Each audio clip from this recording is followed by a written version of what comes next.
Good afternoon, everyone. I'm Russ Harrison, Director of Government Relations for IEEE-USA in Washington, D.C. This is our September 18th, 2020 legislative update, and Congress has returned from its August recess, as expected, and not a tremendous amount happened when they arrived back here in DC. So we're going to go through where all of our key issues stand, what we expect for the rest of the year, and start with a little bit of a political update. But first of all, I want to wish everyone a happy Constitution Day, which was technically yesterday, but all the same. Yesterday, September 17th, was the day that the Continental Congress met in Philadelphia to sign the since ratified Constitution creating our current government. And so it's a worthy thing to celebrate, one of the most consequential documents in human history. And its birthday was yesterday, sort of. So happy Constitution Day, everyone. Speaking of our constitutional republic here, quick political update on where the various elections stands. Of course, IEEE and IEEE-USA have no position on the election themselves. We work with whomever it is that the American people see fit to send to Washington. But it is of interest and will have an impact on us, so we'll make note of it. 46 days left to the presidential election. So if you think you're tired of presidential politics now, you still got a month and a half to go. Currently, the presidential election, now that we're out of the convention season, it's worth to start looking at the polls. It's still a little early to get too worked up about them, but it's worth making note of them. Senator Biden still appears to be in the lead. His lead nationally is 5-ish points. The polls are actually all over the place. There was a poll out a couple days ago that had Donald Trump up 1. There was another poll out that had Joe Biden up 10. It's a pretty big swing. But you average them out, and they seem to be centering around 5 points. But of course, because we don't get elected, presidents don't get elected through a popular vote, but through the Electoral College. We care mostly about the states. And if we look at the battleground states, the states where the election will be won or lost, Joe Biden is maintaining about a 3-point lead in the battleground states. Keeping in mind that Hillary Clinton won the popular vote last time by about 2%, and you start to see that these numbers are quite exciting for those of us who enjoy watching politics. In Congress, the Democrats seem pretty solid to hold on to the House. They may lose a few seats, although right now it looks like they may actually pick up 1 or 2. But the House seems like it'll stay in Democratic hands. But the Senate is more interesting. If the polls are right, and there's no reason to think they are, but if they are, right now, the Democrats will control the Senate next year with 51 seats to the Republicans having 49. In other words, the barest of majorities. There hasn't been a lot of polling in some of the races, so that's not a particularly good number. But what all of this tells us is that the polls have tightened dramatically, or at least significantly, in the last couple weeks since the conventions. And there are an unusually large number of House, Senate, and then the presidential race that are very, very tight. And what this has done is it has caused everybody in Washington to decide to go home, because they're more likely to keep their jobs if they're campaigning back home than if they're here in Washington irritating people. And that is starting to show up in what we expect from the legislative process, which we'll get to in a second. The next big political thing on our calendar is the first presidential debate, which is scheduled for September 29th, 9 p.m. Eastern, which should always be exciting. The presidential debates have actually been significant in several of the last presidential elections. They've actually shifted the numbers notably. So that should be a fun one to watch. Quick economic update. Some information out of the Bureau of Labor Statistics in the last few days. Real hourly wages were unchanged in August. That is a shift from previous months. Now, actual wages went up, but when you adjust for inflation, they were unchanged. And that's interesting because we would have expected wages actually to drop as more people join the workforce, particularly from the lower income jobs, restaurants, retail, things like that, tourism, that were hit particularly hard by COVID.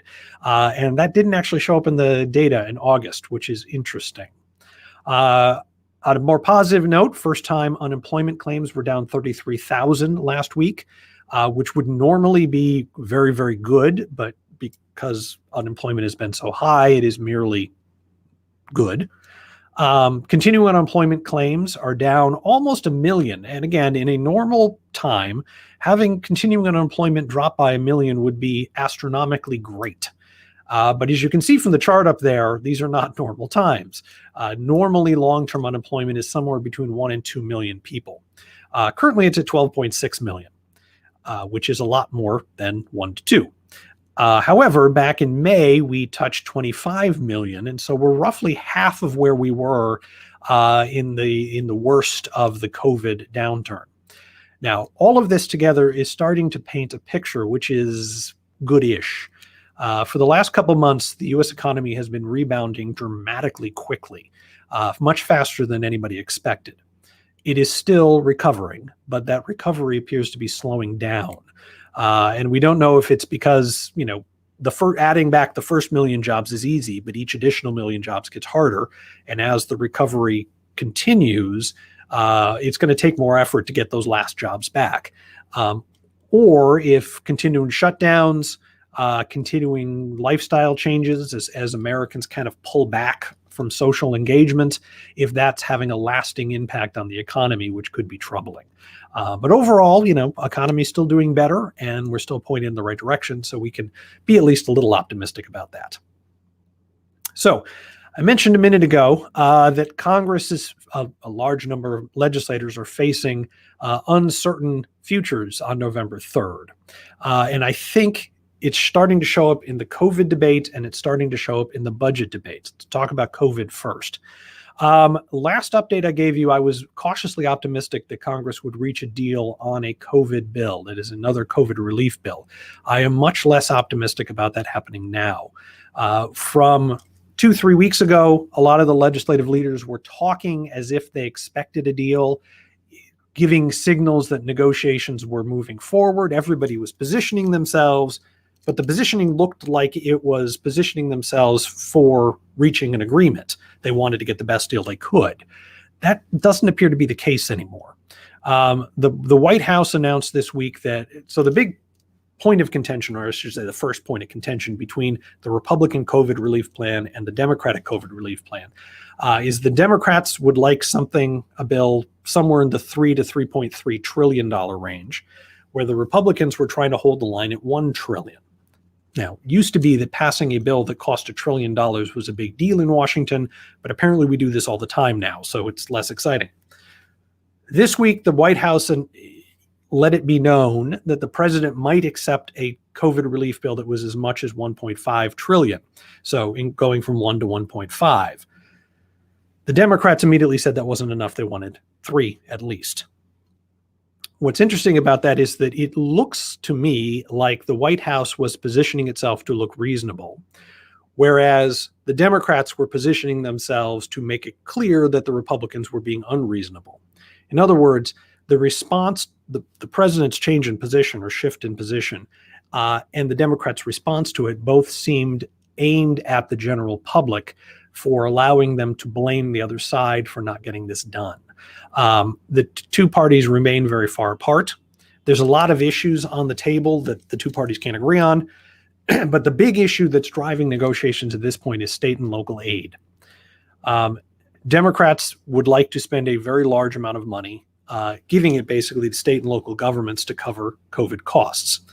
The Republicans are okay with giving aid to state and local governments, but want to give much less. Democrats will say, COVID has had a massive impact on state and local governments. We need a huge amount of money given to the states to keep them, solvent and to prevent major economic problems next year. Republicans counter by saying a lot of the states' financial problems predated COVID. A number of states were very poorly run and weren't doing a good job managing their money. We, the Republicans, were okay with paying part of the COVID expenses, but we're not going to bail them out from bad decisions they made 20, 30 years ago. IEEE-USA has no position on which one of those sides is right. The problem is it's hard to see how they're going to get to the middle on that. COVID costs a certain amount, and that amount both sides are okay with. But once you get past that, it's very hard to do anything realistically useful to the state and local governments without spending a huge amount of money. Giving each state an extra $1 million just isn't going to make much difference.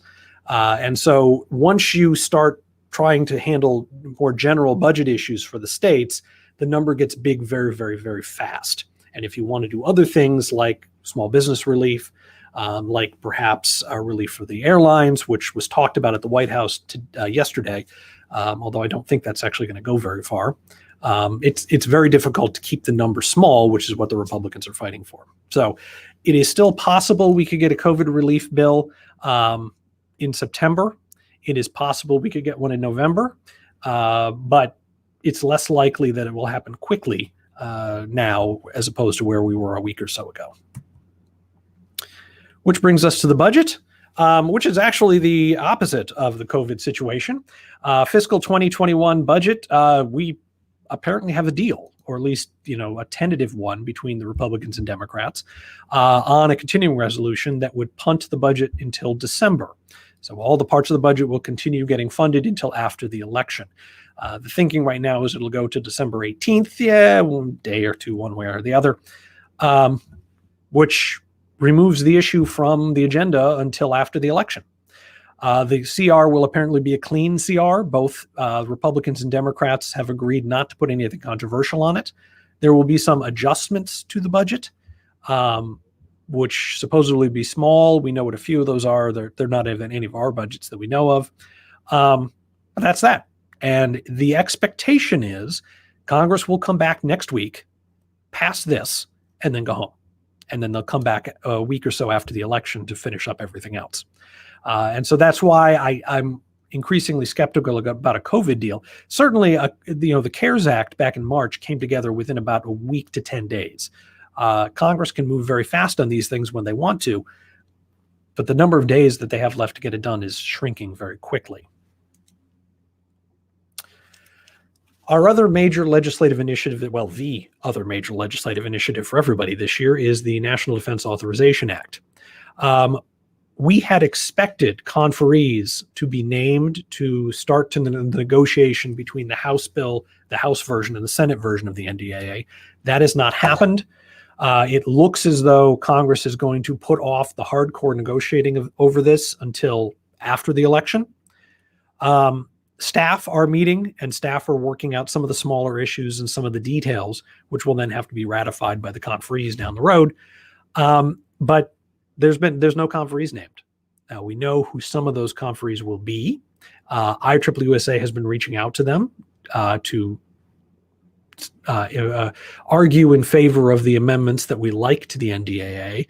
But like I said, the hardcore negotiating will happen behind the scenes in October and then in November and December. There's still little doubt that the NDAA will pass this year, but it's looking very much likely that it'll be after the election. Of our priority issues in the bill, our AI bill and the CHIPS Act both appear to be in good shape. The CHIPS Act is getting, all the right people are saying nice things about it in Congress, and so that's good, and there doesn't seem to be any real opposition to it. The AI bill is a little more controversial. It's a little less tied directly to defense, but we're still getting strong support from a number of key senators and representatives. And while there's been a little grumbling about it, it still seems to be in good shape. The Endless Frontier Act, perhaps not quite as much. We've heard some rumors that there's a package of science and engineering things that Congress has added to the NDAA that are going to be taken out and put into an Endless Frontiers Act bill, so that Endless Frontier is a fairly small, fairly simple bill. But if they can tack a bunch of other science provisions onto it, funding for various research programs, NASA stuff perhaps, a few other things, and create a larger package that could then be passed November, December, probably next year. That's disappointing, but Endless Frontier is a new idea, and sometimes it takes a Congress or two for these big ideas to get enough traction to pass. Not giving up on it, certainly could still get done in conference. We've been in touch with a number of key legislators to support this bill, including the Senate Republican leadership. And so we will see how it goes. IEEE-USA has been aggressively reaching out to Congress, in particular through our local members. The Providence, Rhode Island section and the Seattle section both sent letters to Congress this past week, urging their key legislators to support our priorities in the bill. We'll be doing more of those letters moving forward. So there was a headline in the Daily Pennsylvanian, which I'm sure all of you read daily. The School of Arts and Sciences at Penn State University announced that it would not be accepting new PhD students next year because of COVID. Now, that's the headline. It's not actually true. If you read the article, what Penn State is doing is they're not accepting any more PhD students whom the school has to pay to get their education. So if you can pay the tuition, you can go there. Means a couple things. Excuse me. First of all, if you ever wanted to go to Penn State to get your PhD, now's the time to do it if you can pay your own tuition, because they're desperate for people to fill seats. Secondly, this is yet another indication that the universities in this country are suffering significantly from COVID-related problems. Between additional costs for safety and cleanliness, to students not paying for dorms and meal plans, to a drop in international enrollment, which has to do both with COVID and visa problems, the universities are taking a lot of big financial hits. And we're starting to see rumors of furloughs and layoffs, cutbacks, and a lot of, not the top tier schools, but second, third, and fourth tier schools are facing some real financial hardship and may disappear. Now, I bring this up because there was a pitch to add a university bailout provision to the next COVID relief bill. Couple things. First of all, obviously, if the COVID relief bill doesn't happen, then there's no university bailout. But it is interesting that that idea didn't really get a lot of traction on Capitol Hill. It was there, legislators talked about it, but it really hasn't been on the table that much. Now, it could still be added, and there are legislators in Congress that want it. But it was a telling sign, I think, of universities' declining popularity, that there wasn't a big rush to support a big bailout for the universities. And I think that's something that we have to be concerned about moving forward. A couple interesting little updates on visas, particularly H-1B visas. The administration shut down, for the most part, the H-1B program because of COVID and because they don't like it, but mostly because of COVID. That ban was challenged in court, and the first court decision to not issue an injunction prohibiting the administration from blocking the issuance of H-1B visas was turned down. And so the court ruled with the administration that they could go ahead and stop issuing H-1Bs for the most part because of COVID. Now, that's obviously not a decision on the merits of the case. It was just a preliminary decision. But it suggests that the courts at least see some merit to the administration's position. We, of course, are concerned about the H-1B program and how it is used by some companies, but it's also an important way to bring in skilled talent to this country. And so when you pair the H-1B ban with the green card ban, IEEE-USA remains concerned that we are blocking some of the world's most talented people from becoming part of the United States, which requires a green card, but the H-1B is part of that process as well. In other news, the Department of Labor has announced that it is rejiggering how it calculates the prevailing wage for H-1B workers. As you all know, under the H-1B program, companies have to pay the prevailing American wage for their H-1B workers. The problem is that there's not a lot of guidance on how to calculate that. For many, many years, the companies were basically free to do it any way they wanted. There's all sorts of tricks universities can play to get that number down. The Department of Labor is looking at regulations to change how the wage is calculated. Among other things, they're talking about setting a wage floor on the H-1B. Bureau of Labor Statistics, Commerce Department, classifies jobs into 4 categories based on wages, 1, 2, 3, and 4. wage level 4 is the top 25%, next 25, next 25, and then wage level 1 is the bottom 25%. What the administration is considering doing is saying all H-1B workers have to be paid at least 50%, which is at least a level 3 wage, in order to get an H-1B, which is a shift because now most H-1B workers are actually paid a level 1 wage. So that would be a significant change for the better. IEEE-USA's position on this is that if companies really desperately need skilled workers, they should be ready to pay for them. And if they don't want the skilled workers unless they can pay a level 1 wage, which is a bottom 25%, then they probably don't really want them. And so we don't know exactly what the proposal is yet. It hasn't been made public, but we'll watch it carefully. And we are cautiously optimistic about what the administration is planning on doing here. A couple things on digital privacy, digital policy, but digital privacy in particular. California's net neutrality law is under some scrutiny. You may recall this law went into effect this year. It is the strictest digital privacy law or net neutrality law in the country. And because it's California, it's quickly becoming kind of a national law. The White House, the administration, is looking at that law and challenging it in court, arguing that California cannot regulate digital communications in other states, which effectively it's doing. It's an interesting case. Interstate commerce, the administration is challenging the law on interstate commerce grounds. As you all know, the Constitution says only the federal government can regulate interstate commerce. That used to be easy when commerce meant goods. When it means digital bits and bytes and pieces of information, it gets much more complicated. So we'll be watching that case carefully, as are many people in Washington. In other news, Senate Republicans introduced a digital privacy law just the other day, S 4626, if you want to see the text.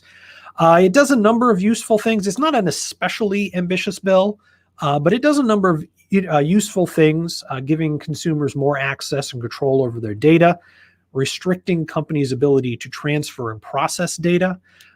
There's some other responsibilities placed on companies. So it's a nice bill. IEEE-USA hasn't endorsed it or anything. Like I said, it just came out the other day. There's a couple problems with the bill. First of all, it's unicameral. It's only in the Senate. More worrying is it's just Republicans. And we are always a little hesitant to endorse bills that only have one party on them. I mean, we do it, but we much prefer to see bipartisan legislation. The biggest problem with this bill, however, is that it's being introduced at the very, very, very tail end of a Congress. It's probably too late for anything to happen with this bill. This bill was introduced, it was 4 Republicans led by Senator Wicker from Mississippi, excuse me, and it's a messaging bill. It's designed, first of all, to be used on the campaign trail, although the 4 the 4 senators behind it aren't really in a challenging re-election race. I don't think any of them are up this year. But mostly it's designed to start the debate for next year and next Congress. Congress has been working for the last several years on digital privacy issues, and they've been trying to get their heads around what it is that they want to do on this. This bill is a small indication that at least some legislators have started to decide what regulations they think are necessary, and they're starting to put those ideas down on paper, which is important because that's how you move the debate along. You start to force people to make decisions on specific proposals. So regardless of the details in the bill, it's probably a promising sign for folks like IEEE-USA that want a digital privacy law, that Congress is willing to put their name on actual proposals, even if this particular proposal is unlikely to go anywhere. Some of the partisan issues separating the 2 parties on this issue, which is not enormously partisan. There is some cooperation on these issues, but there are some differences of opinion. The big one is Democrats want to allow the states to do their own thing. Basically, they're looking to protect California in their law, whereas Republicans want to make it clear that the federal government has absolute authority on this particular issue, and their laws trump all the state laws. Second issue is allowing individuals, the right to sue companies that misuse or lose their data. How much of those lawsuits are going to be allowed, and the the grounds and the process for filing those lawsuits. And there's a bunch of other things when you get into the details, although those two issues tend to be fairly partisan. So all of this is something we'll watch. IEEE-USA has been active on the Hill now for a couple of years, working with congressional leaders, trying to draft a viable digital policy law. They weren't really ready to do it, but I think California is forcing Congress to look seriously at this issue. And so we're hopeful, probably not this year, but next year we might get a serious proposal that we could, really rally behind. As I mentioned last week, the class of 2020-21 Washington Fellows, IEEE-USA Washington Fellows, are here in Washington. This is placement week, where our folks try to find a position in the State Department or on Capitol Hill. State Department guy pretty much taken care of, but the Capitol Hill, they go into various individual offices to see who would like to hire them and to do what. Very exciting time for our fellows and those of us who work with them. If you are interested in perhaps being a fellow down the line, the application deadline is December 14th, which is a ways away, but it's not that far away. Links up there on the screen to get more information. And we encourage you. This is a fantastic program, a real life-changing opportunity for people. And if this is something you're interested in, we encourage you to check it out. Our next update, we will be into October 2nd. One of our presidential debates will be in the books. October 2nd is shortly before the vice presidential debate. There'll be lots of new polls. We'll have a much clearer picture of what the American public is thinking about the election, assuming the American public knows what it's thinking about the election by then. Congress will probably be in recess by then, so we'll be able to give a wrap-up of what Congress has accomplished. Now they're going to come back in November and December to finish out the session, but September will be in the books and they should be home. So it should be an exciting update. Hope you'll all join us. And Jonathan, do we have questions? Let me stop sharing my screen here. There we go. If you have questions, go ahead and type them into the chat and I will try to get them answered. While you're doing that, just a reminder, I'm Russ Harrison, Director of Government Relations with IEEE-USA. My email address is r.t.harrison@ieee.org. My phone number is 202-530-8326. Please reach out if anything comes up. And it looks like we do not have questions this week. So I want to thank you all for joining us. Hope you all have a good couple weeks. Hope your fall, the start to your fall, is healthy and safe, and look forward to talking with you again